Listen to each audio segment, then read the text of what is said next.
अस्सलाम वालेकुम रहमतुल्लाहि व बरकातुहू। मैं डॉक्टर काजी आपका भाई, आपका खादिम, आपका खैर ख़वार, आपका हज 2026 का बेस्ट गाइड अल्हम्दुलिल्लाह खुशामदीद करता हूँ तमाम प्यारे मिठारी भाई बहन बुजुर्गों को इस यकीन के साथ कि अल्हम्दुलिल्लाह हर गुज़रते दिन के साथ आप तैयारी में तेज़ी ला रहे होंगे। जिस तरह से हर गुज़रते दिन के साथ अल्हम्दुलिल्लाह जो हज का सफ़र है वो करीब आ रहा है अल्हम्दुलिल्लाह।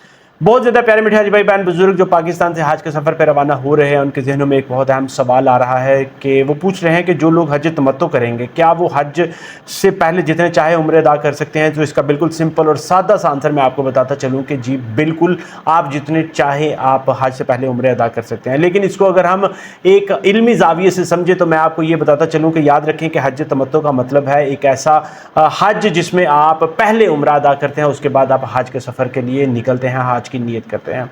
याद रखें कि शरीयत आपको इस चीज़ की सहूलत देती है कि आप हज से पहले उम्रा मुकम्मल करें, उसके बाद आराम करें, अपने आप को आज़ाद महसूस करें और वक्त और इस्तिताअत हो तो मज़ीद उम्रे ज़रूर करें। यहाँ एक बहुत अहम हकीकत समझना हमारे लिए बहुत ज़्यादा ज़रूरी है। याद रखें कि एक उम्रा जो है वो एक अलग सफ़र है, अलग थकन है, अलग उसके ऊपर एनर्जी लगेगी। और हज के 5 दिन में जिस तरह से मैंने आपको पहले भी बता चुका हूँ कि तकरीबन आपको 70 से 80 किलोमीटर का सफ़र करना पड़ेगा। याद रखें, मैं फिर आपको क्लियर करता रहूँ कि ये सारा आपने पैदल नहीं करना। आपको मक्का से मिना, मिना से अरफात, अरफात से मुज़दलिफ़ा आपको ट्रांसपोर्ट मुहैया की जाती है।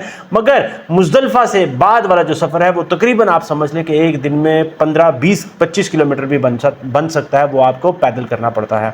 इसलिए आपको उसके लिए ज़रूर अपनी एनर्जी को सेव करना है। और याद रखें कि उस में आपको गर्मी और शदीद प्यास का सामना भी करना पड़ सकता है, क्योंकि हज आपको पता है कि मई के महीने में आ रहा है इंशाअल्लाह ताला। इसलिए अगर आप पहले ही अपनी एनर्जी को महफूज नहीं करेंगे, आप एनर्जी को इस्तेमाल कर लेंगे और तो हो सकता है कि आपको हज के हाथ 5 दिनों में थकावट महसूस हो, कमज़ोरी महसूस हो। लिहाजा ये समझना बहुत ज़्यादा ज़रूरी है कि इबादत सिर्फ ज़्यादा करने का नाम नहीं बल्कि इत्दाल और हिकमत के साथ करने का अमल है।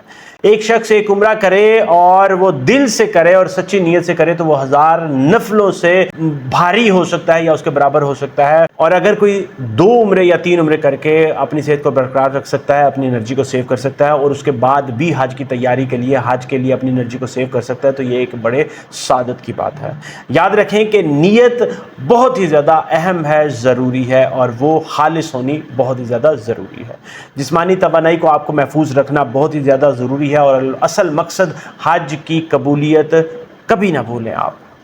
मेरे प्यारे मिठाई भाई बहन बुजुर्गों, याद रखें कि उम्रा जितना भी आप चाहें कर सकते हैं, उसमें कोई रुकावट नहीं। आप तवाफ़ में ये दुआ ज़रूर मांगें कि या अल्लाह मेरे इस हज के सफ़र को आसान फरमा दे, इसको मकबूल फरमा दे, मुझे हज मकबूल का सवाब अता फरमा दे और मुझे उन खुश नसीबों में शामिल कर दे जो लौट कर अपने वतन जब जाएं तो बिल्कुल ऐसे पाक साफ़ होकर लौटें कि जैसे अभी भी बिल्कुल पैदा हुए हों। यही वो हकीकी जहानत है कि इबादत को मोहब्बत और हिकमत दोनों के साथ करना बहुत ही ज़्यादा ज़रूरी है। उम्मीद करता हूँ कि आपको आपके सवाल का जवाब मिल गया होगा इंशाअल्लाह ताला। मुझे अपनी दुआ में ज़रूर याद रखें। इस वीडियो को ज़रूर लाइक शेयर और चैनल को सब्सक्राइब कर लें। अगर आपके ज़हन में कोई सवाल हो, कोई क्वेश्चन हो, कमेंट सेक्शन में लिखें। मैं यहाँ पर तमाम प्यारे मिठाई भाई बहन बुजुर्गों की खिदमत के लिए मौजूद हूँ। इजाज़त चाहूँगा। अस्सलामु अलैकुम व रहमतुल्लाहि व बरकातुहू।